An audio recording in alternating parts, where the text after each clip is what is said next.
Pouvez-vous nous résumer les signes permettant d'identifier une arthrose du pied? Ça touche différentes articulations, au niveau des orteils et au niveau de la cheville. La plupart du temps, c'est le premier orteil qui est concerné.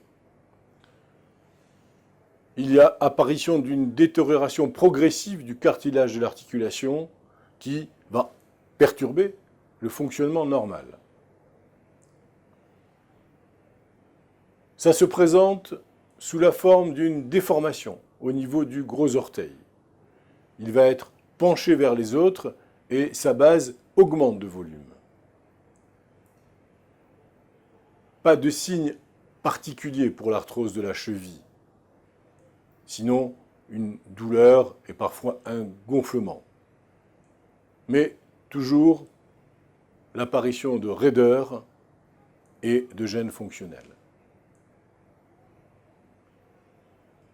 Difficulté à mouvoir les articulations, particulièrement lors de la marche, avec apparition de douleurs au fur et à mesure de la journée. Ce sont des douleurs mécaniques, elles vont disparaître quand l'articulation n'est plus en activité, lorsqu'elle est au repos.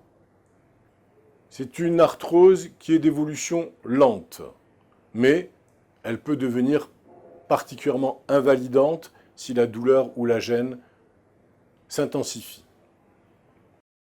Quels signes peut-on retrouver dans une arthrose du dos? Au début, indolore, car le dos est peu mobile.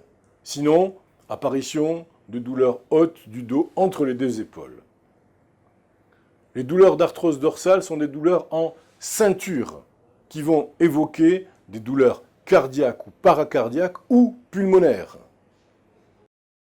En résumé, docteur, comment reconnaître une arthrose lombaire? Les travailleurs de force, les chauffeurs-livreurs, les sportifs, les obèses vont être touchés plutôt que les autres. Ces douleurs lombaires d'origine donc arthrosique, disco-arthrosique, sont situées dans la partie basse, médiane ou en barre.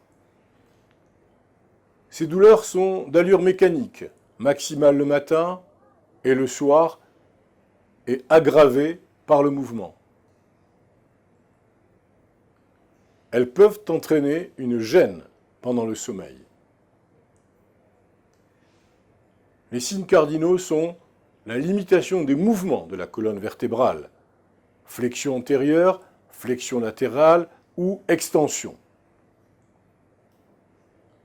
On pourra trouver des irradiations douloureuses, dites des radiculalgies, qui sont présentes dans près de 50% des cas. Ce sont les sciatiques, les névralgies crurales ou les méralgies, qui veulent dire douleur de la cuisse.